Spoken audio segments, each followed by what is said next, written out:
Hello mga Mars! Welcome back to my channel, Karin Scoop Station here. Itong photos na inyong mapapanood at video sa aking vlog ay hindi ko po pagmamayari at i-credit natin ang mga owner nito. Kaya without further ado, let's start!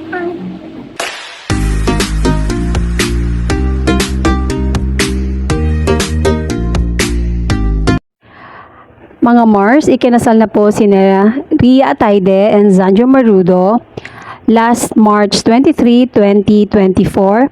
Ang ceremony po ay isang civil wedding mga Mars at ang nagkasal sa kanila ay si Mayor Joy Belmonte.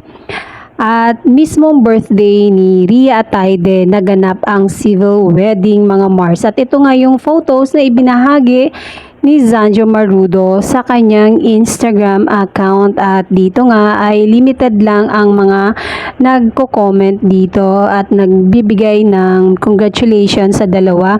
Isa na nga dito ang ating love na Maine Mendoza. Sobrang happy ng dalawang newlywed. Ayan, kailan lang ay nag-celebrate ng birthday. Yung pala isinabay ang birthday at wedding ni Zanjo Marudo and Ria Ataide. Sa caption nga na binigay ni Zanjo Marudo ay happy birthday my wife. Ayun, kasi birthday din niya yan nung sila ikinasal. Itong video naman na to mga Mars, ibinahagi ito ng isang Armain fan sa Instagram account kung saan ay makikita mo dito na magkasama sina Maine Mendoza, Arjo Ataide, and Catherine Bernardo at stylist daw.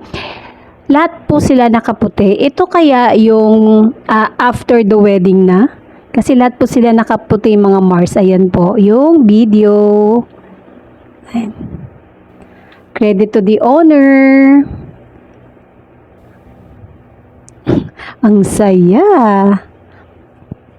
And once again, congratulations the newlywed Ria Ataide and Zanjo Marudo. Ria Ataide Marudo. Mrs. na po ngayon si Ria Ataide. Si Ria ay 32 years old na po. Kaya po pala wala si Maine Mendoza nung Saturday sa Eat Bulaga kasi naganap nga pala ang civil rights wedding ni na Ria Ataide and Zanjo Marudo na ang nagkasal nga sa kanila ay ang mayor ng Quezon City na si Mayor Joy Belmonte kung saan isa sa mga congressman si Arjo Ataide sa District 1. And that's it mga Mars. Thank you for watching this video. Please like, comment, and subscribe for more scoops. Bye! Shout out Armin!